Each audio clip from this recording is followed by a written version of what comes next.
iman saya, dan saya tetap yakin Yesus Kristus adalah Tuhan, Juru Selamat dan Raja dalam hidup saya. Tepat pada waktunya Tuhan buat saya luar biasa. Dan itu terbukti hari ini Bapak Ibu. 8 tahun saya jadi stand up komedian, bertahan sebagai stand up komedian terbaik, terlaris, termahal di Indonesia. Cakep. Hari ini adalah kedua saya khotbah. Sesuai jadwal saya harus berkhotbah di sini dengan di Grand City. Sesuatu terjadi karena saya dari Papua ke Surabaya tidak ada penerbangan langsung, tetap harus transit di Makassar, dan penerbangan ternyata full. Mongol so stres di bandara. Oh Tuhan, ada pelayanan ini, bagaimana Tuhan? Tolong bantu. Tahu-tahu ada 4 orang yang tidak check in. Akhirnya Mongol naik, dan itu ternyata tidak ke Surabaya, cuma sampai Makassar. Sampai di Makassar, Mongol cuman nggak mau ribet, nggak mau khawatir, nggak mau mumet, otak gua cuma nyanyi-nyanyi aja pakai handphone. Terus ke tempat check in, cek tiket, puji Tuhan ada, dapet. Kenapa saudara? Karena saya nggak ribet ngadepin apapun. Jadi buat semua yang hadir hari ini, nggak usah ribet. Setuju? Setuju? Dia nggak usah ribet. Semua udah Tuhan ciptakan, kita tinggal menikmati. Terus kenapa ribet? Ribet itu munculnya dari mana? Dari otak kita. Orang ribet itu bukan di kelakuannya, di otaknya. Ini timbul di kelakuannya. Pak Mongol, jangan pakai nasi putih tau Pak Mongol. Pak Mongol sekarang badannya gemuk banget. Udah ke dokter belum? Berapa tekanan darahnya Pak Mongol? Berapa ini begininya? Terus gula darahnya gimana Pak Mongol? Terus ini gimana Pak Mongol? Jangan pakai nasi putih loh Pak Mongol, karbohidratnya besar. Mendingan nasi merah Pak Mongol. Dia gua remelin orangnya. Nasi putih sama nasi merah masih enakan nasi kuning oneng. Coba Mongol tanya, nasi putih nasi merah enakan mana? Ya nasi kuning, udah ada oreknya, ada telurnya, udah lengkap Pak. Lah kalau kita ribet ngadepin apapun ya nggak akan maju hidup kita. Saya ribet sama muka nggak jadi artis Pak. Paling gue tukang copet. Ya kalau nggak ya paling naik derajat setengah senti lah, tukang hipnotis. Iya kan? Kalau mau ribet ngadepin apapun nggak akan pernah lebih di hidup kita. Coba buka Roma 12 ayatnya yang ketiga. Buduh, potongan kombes, botak, nggak ada itunya. Ciri-ciri orang pinter tuh nggak ada lesung pipitnya, nggak ada lesung rambutnya, cakep tuh. Kayak Andila ya di film Shaolin. Roma 12 ayatnya yang ketiga. Udah belum? Kalau begitu saya bacain buat saudara. Ada bang? Roma 12 ayat 3. Oh nggak ketemu Alkitabnya. Oh, Roma 12 ayat yang ketiga. Coba Bapak Ibu udah ketemu? Ada yang boleh mau bacain? Oh nggak bawa handphonenya. Roma 12 ayatnya yang ketiga. Firman Tuhan berkata, berdasarkan kasih karunia yang dianugerahkan kepadaku, aku berkata kepada setiap orang di antara kamu, janganlah kamu memikirkan hal-hal yang lebih tinggi daripada yang patut kamu pikirkan, tetapi hendaklah kamu berpikir begitu rupa sehingga kamu menguasai diri menurut ukuran iman yang dikaruniakan Allah kepada kamu masing-masing. Tuh, Tuhan yang bilang nggak usah memikirkan hal-hal yang lebih tinggi daripada yang patut kita pikirkan. Ya nggak usah mumet mikir Pak. Itu sama kayak teman saya stand up, dia nanya, Mongol siapa penemu bolam lampu? Sekarang saya mau nanya buat yang hadir hari ini, siapakah yang menemukan bolam lampu? Siapa? Thomas Alva Edison. Anda mikir nggak? Jawaban yang benar adalah siapa yang menyembunyikan. Karena Thomas Alva Edison menemukan Berarti sebelumnya ada yang nyembunyiin. Nah, siapa yang menyembunyikan itu bolam lampu? Karena kan dia lagi jalan. Nah, tuh kan bolam lampu. Nah, berarti dia menemukan. Nah, siapa yang menyembunyikan? Ada yang bisa jawab? Nah, kalau kita dibuat begitu, ya mumet hidup kita, Pak. Kenapa kita harus ribet? Orang bilang, kamu ngol sekarang, aduh, kenapa ya kamu ngol sekarang kok wabah di Jakarta, kok banyak banget ya cowok pacaran sama cowok. Jadi kalau kita ikut mumet, ya kita ikut PA, Pak. Dibiarin aja mereka yang pacaran. Kalau ada dalam keluarga kita, baru kita tegur. Tapi kalau tetangga kita juga kita tegur, terus dia ngamuk, mending kita doakan aja, betul nggak? Terus kalau orang nanya kenapa wabah, ya nggak usah marah, pelajaran sekolah yang nyuruh cintailah sesama. Lo disuruh sama sekolah cintailah sesama, dan didukung oleh provider HP karena sesama lebih murah. Tuh kita mau marah? Ya itu realitanya, Pak. Sekarang cewek udah nggak mau lagi diajak nongkrong di mal-mal pinggir jalan, maunya mal-mal bintang 5. Maaf kata, dulu kita ngasih cewek baju dalam merek Wakol udah senyum jungkir balik senengnya. Sekarang dikasih merek itu ngamuk-ngamuk. Itu kan punya saman emak. Lah terus emang maunya apa, Neng? Ya ampun, Victoria Secret dong, Bang. Ya Allah, Bapak di sorga, tuh balu beranya aja udah 300.000. Kenapa? Karena ribetin hidup. Jangan dibuat ribet hidup ini, bawa santai aja. Pak, kalau saya dibuat ribet, nggak mungkin saya bisa diundang makan siang di Istana Negara, Pak. Wih, ditelepon Pak Mongol, sekarang harus meluncur ke Istana Negara karena akan makan siang dengan Presiden. Mak, gua serius lu, Pak? Lu tahu kan lagi zaman musim penipuan. Iya kan, gua tanya dulu, serius nih? Pakai bayar enggak? Ya gua tanya. Enggak, Pak, serius ini. Mohon Pak Mongol harus segera ke Istana Negara. Beuh, coy, nggak hitung 3, gue jasa 1 udah jalan, coy. Orang tanya kenapa, coy? Gue mau ngerasain nasinya istana. Iya kan? Nyampe di istana, bener ternyata, coy. Kita nunggu di ruang tunggu. Bapak lagi ada tamu, Pak Jokowi. Tahu-tahu bunyi protokoler Presiden Republik Indonesia Insinyur Joko Widodo. Kita langsung berdiri. Selamat siang, Pak. Bapak, selamat siang. Gimana kabar kalian? Gini, seneng ditanyain Presiden. Seneng banget, Pak. Terus kenapa stres? Makannya, Pak. Yang ngambil nasi paling pertama Presiden. Dia ngambil cuma setengah centong, Pak. Gua kan stres, oh Tuhan, kalau cuma setengah sentong mau ditutup gimana nih sate? Karena saya orang Jakarta, Pak, di kawinan harus ambil lauk dulu, baru tutup nasi. Karena kalau lu ngantri ikut nasi, sampai Tuhan datang gak akan pernah nambah tuh lauk. Beda kawinan Jakarta dengan Surabaya. Saya paling sering isi kawinan di Surabaya, makannya nggak berhenti. Disuruh stand up lagi makanan kelima. Lu gimana hukum stand up? Gak boleh orang makan supaya berhenti. Ya stand up tentang jorok. Langsung pada siapa sih itu? Mongol. Oh ya ampun. Ya, saya stand up kalau paling sering lagi makanan kelima. Kita akan dengarkan stand up komedi dari Mongol. Lu tahu orang Indonesia kalau makan bom meledak pun dia santai. Ya ampun Tuhan, lagi ngunyah. Terus gimana? Nih Mongol bebusa, nggak ada yang lihat. Langsung gua alihin materi. Lu tahu Indonesia tuh negara paling jorok. Kenapa jorok? Karena ngupilnya dipelintir langsung telen. Siapa tuh? Tuh, itu strategi. Kalau dibuat ribet, ya cai honor nggak dibayar lunas. Jadi saya mah nyantai-nyantai aja. Pikiran saya nggak dipakai buat ribet. Oleh sebab itu nama saya Mongol Stres, karena mukanya mirip orang Mongolian. Stresnya karena kacamatanya di kepala, karena mata gua nggak minus, yang minus otak gue. Oh, jadi gua kacamata ini daripada kacau di dunia persilatan ya. Dinyantai. Sama kita mau ribet. No, adik-adik kecil no. Diperhadapkan dengan sinetron mereka yang nggak ada.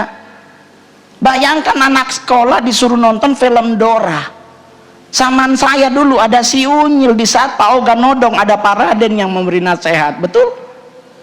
Di saat Pak Oga tidur-tiduran di pos Hansip, ada Pak Raden yang menegur, jangan cuma tidur-tiduran, kerja biar punya duit. Nah, anak-anak kecil sekarang diperhadapkan dengan film khusus mereka yang nggak mendidik.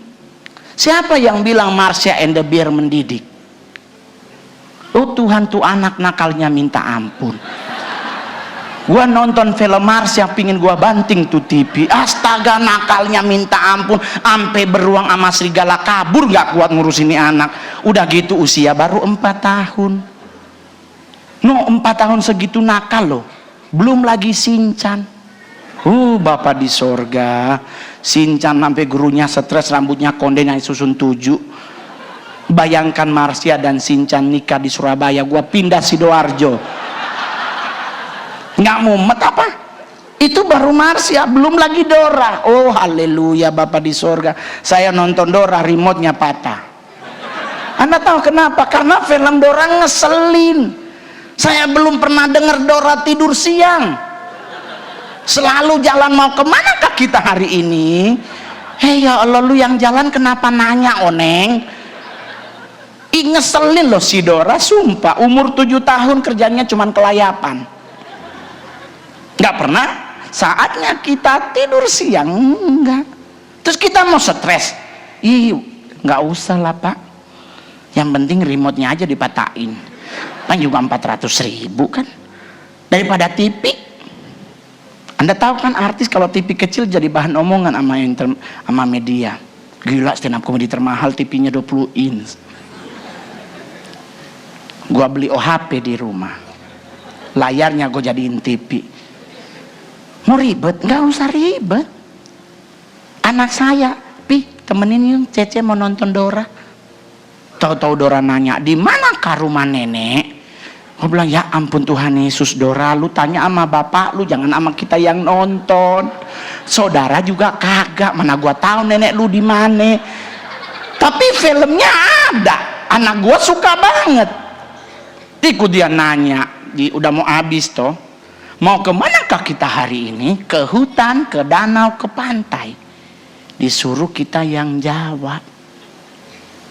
Tuh tanya, mau jawab apa Ce? Api kayaknya ke hutan. Yuk 1, 2, 3, ke hutan. Si Dora teriak, tidak, kita ke pantai. Ya ampun Tuhan Yesus, kalau begitu kenapa nanya oneng? Anak siapa nih si Dora ini, sumpah. Di tengah jalan, di tengah hutan dia jalan, tahu-tahu ada serigala warna kuning. Siapa namanya? Siapa? Tuh suka nonton kan. Ketahuan lu nonton. Muncul si Doranya bukan lari, dia nanya, ada apakah di belakang Dora? Coy, itu serigala bukan bebek, PA. Terus kita mau marah, kita mau stres. Ya ampun, stroke mendadak Pak kalau nemenin anak, sumpah. Demenin mama, haleluya Bapak di sorga. Tuhan, ibu-ibu Manado tahu-tahu nyusul ke Senayan City dan dia berdiri depan Bottega. Ditelepon, Dek, mami di muka toko jual tas rupa tikar. Bunyi mongol kenceng, darah Yesus berkuasa. Ma gua bukan di Louis Vuitton tapi di Bottega. Louis Vuitton masih ada 23 juta, nah Bottega dia lihatnya tas. Oh Tuhan, berdosa mau dipukul Pak. Gue bilang, aduh darah Yesus ini gimana nih? Bukan saya nggak bisa beli, bukan Pak, karena saya tahu mama saya, kami orang Manado, ke acara manapun pasti babungkus Pak. Anda bayangkan tas 200 juta ada kembung goreng. Anda bisa bayangkan dalam tas 200 juta ada kukis cucur. Pak, cucur itu 5 hari minyaknya nggak habis-habis.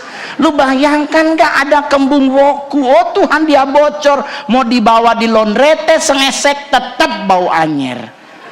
Tapi kita mau marah berdosa. Ya udah naik Gojek ke ambasador, matiin dulu HP. 12 menit gua matiin HP, ngegojek ke ambasador, terus dinyalain lagi, dia marah-marah. Di mana ngana? Mami telepon, handphone mati. Ada di ambasador Mi. Hah? Bukan tadi di Senayan City. Nyandak di ambasador, susul Jo.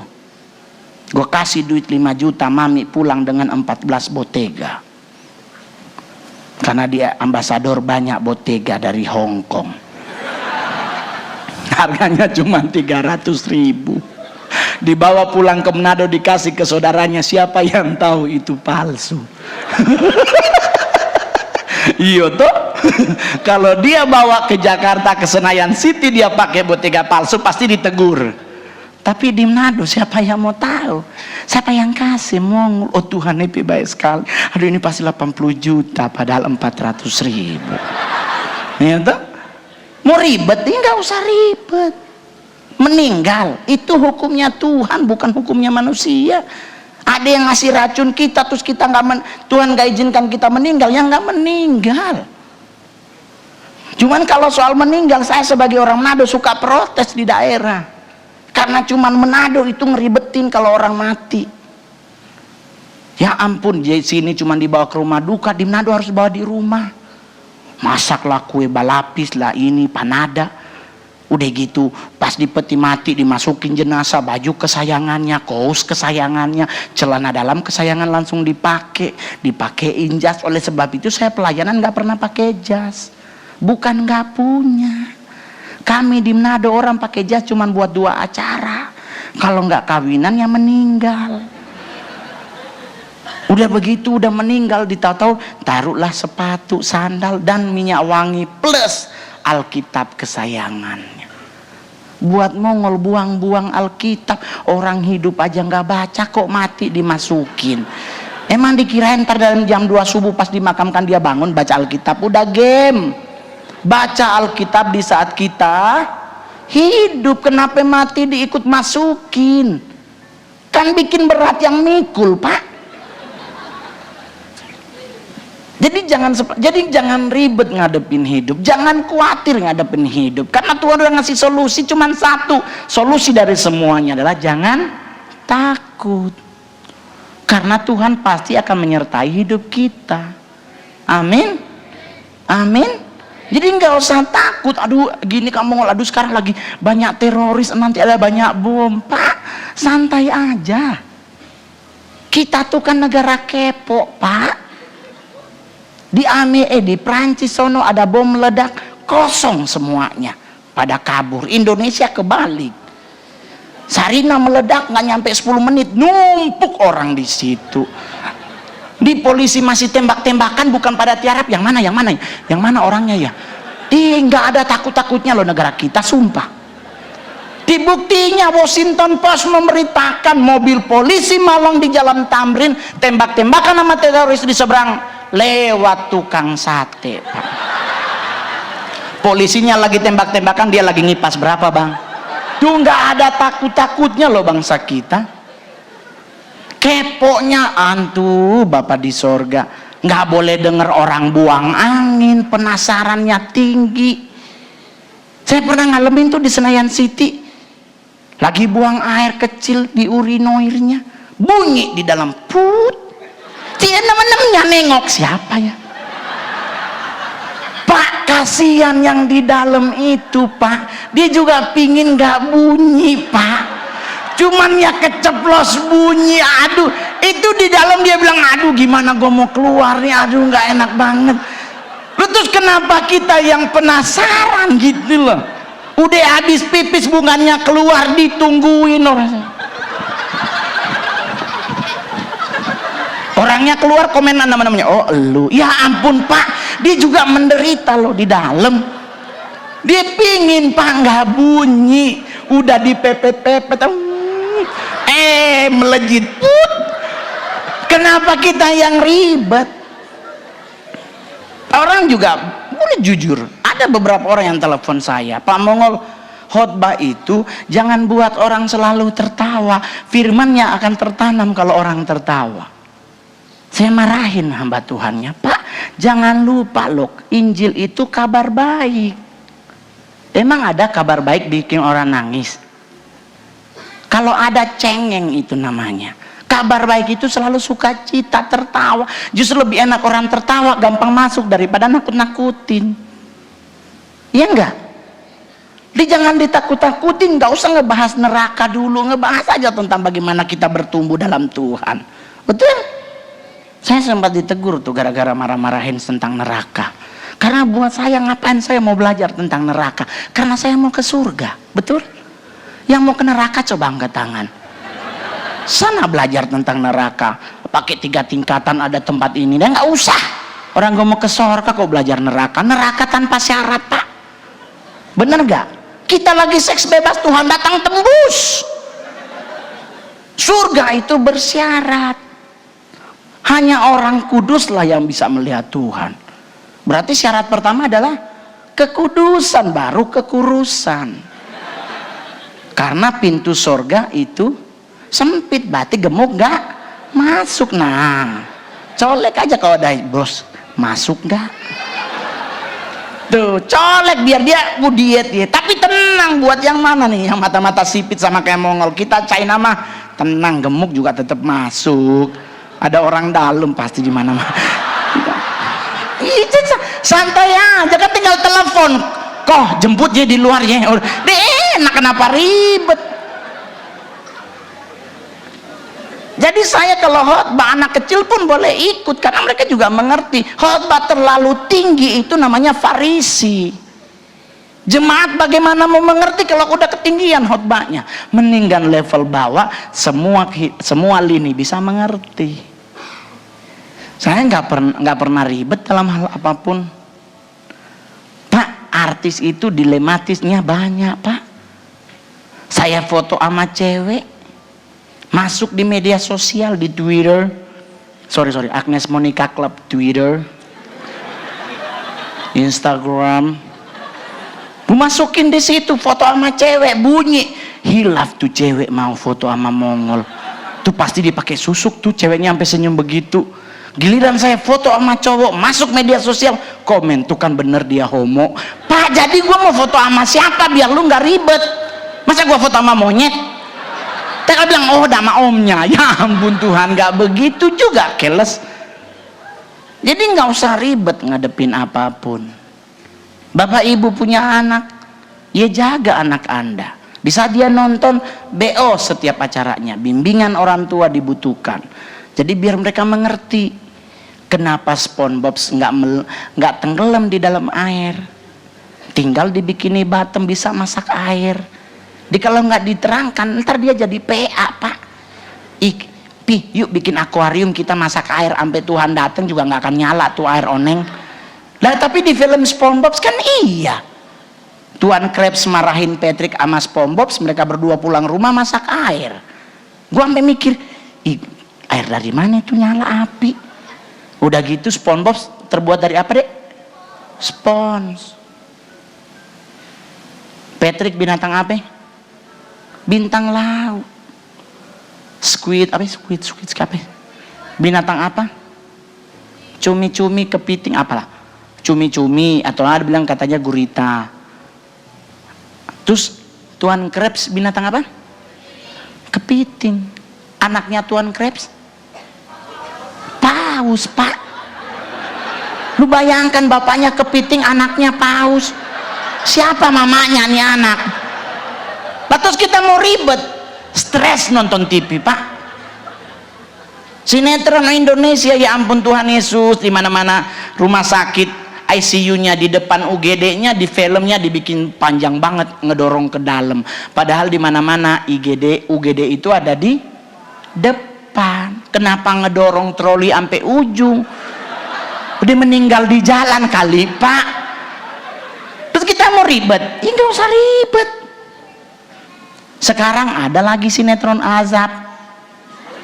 Ya Allah, kebanyakan nanya kapan kawin, matinya mangap. Astaga, nggak segitu juga kali azabnya.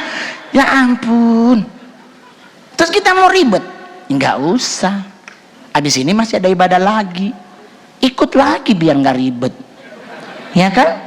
Saya mungkin masih sekali atau udah ke Grand City, pingin lagi ya ke Grand City.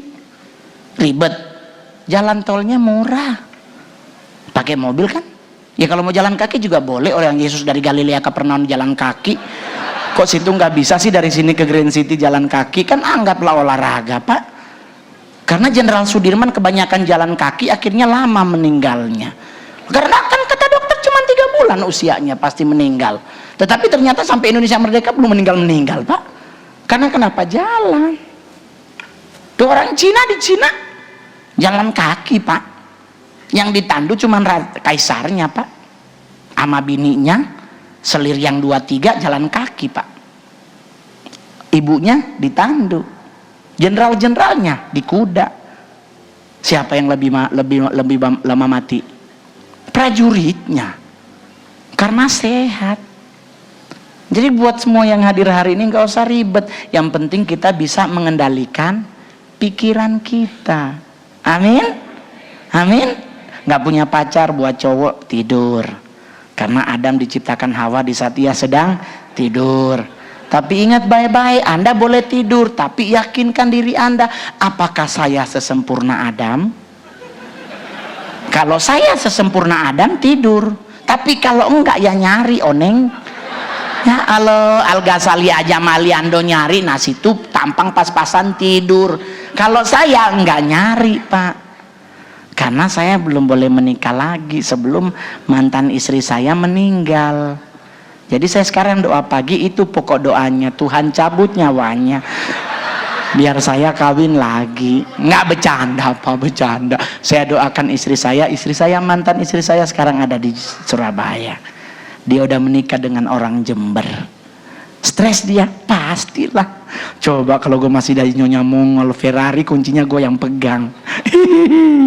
Sekarang santai. Saya nggak pernah ribet. Pastor Michael bilang, Pak tolong pelayanan di gereja ya. Saya nggak pernah nanya mau dibayar berapa. Santai-santai aja. Dikasih berapa aja itu dari Tuhan. Kalau nggak dikasih ya keterlaluan. Paling terakhir. Aduh. Saya tuh selalu orang tanya begini, Bang Mongol kenapa sih lu nggak pernah kesaksian?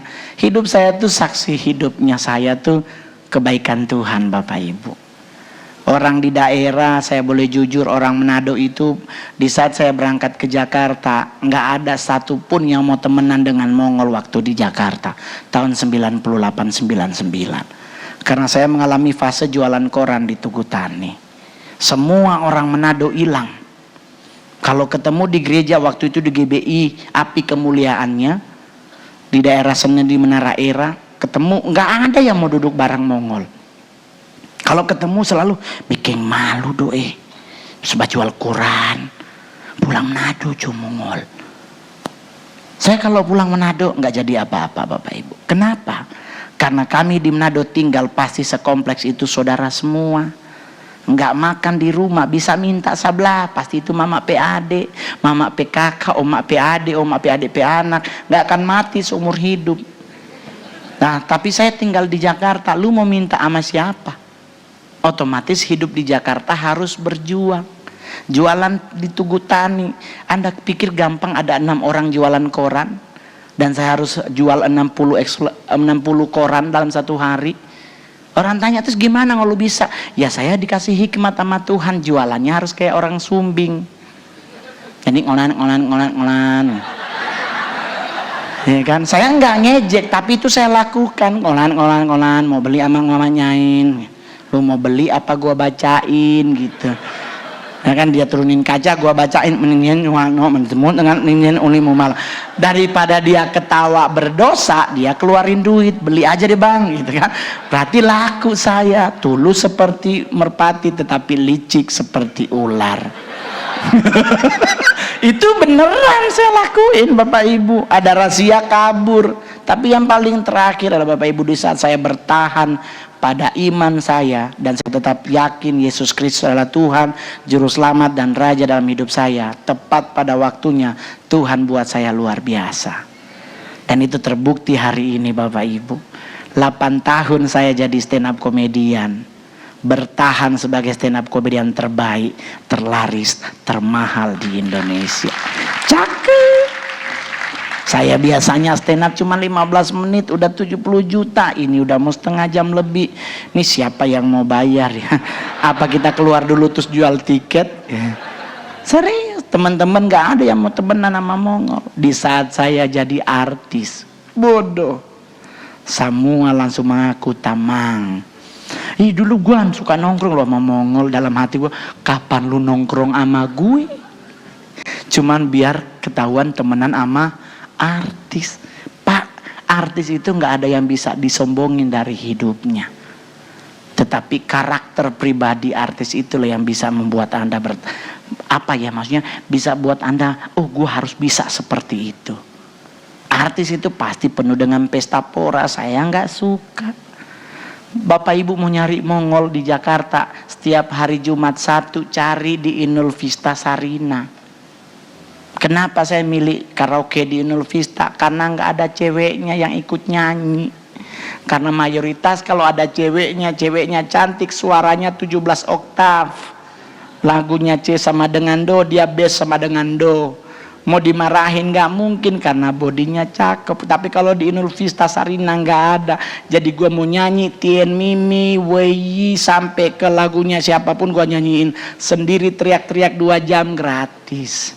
Jadi Bapak Ibu mau ke Jakarta nyari Mongol ke Inul, gratis po. Paling es teh manis aja bayar. Cuman karena saya Cina, saya bawa gula dengan teh dari rumah. Jadi saya cuman beli air panas 1000. Gua nggak mau rugi Pak, ya ampun. Jakarta kan es teh manis 28.000 Pak. Jadi mending bawa gula 3 sendok. Itu kan bisa buat 2 gelas. Di karaokean 2 jam kan masih ada sisa setengah gelas. Itu sebenarnya pelit ya Pak ya. Atau gimana ya itu? Mungkin perhitungan kali ya. Saya sih enggak juga sih. Cuman saya mikir begitu aja. Saya kalau dalam hidup nggak mau ribet, dan saya berharap jemaat di tempat ini juga jangan ribet. Anda memberi bagi Tuhan jangan dipikirin, kasih. Karena kalau Tuhan memberkati Anda nggak pernah mikir, Dia pasti memberi apa yang menjadi hak dan kewajiban Anda. Yang penting beri yang terbaik, maka Tuhan akan memberkati hidup Anda. Amin.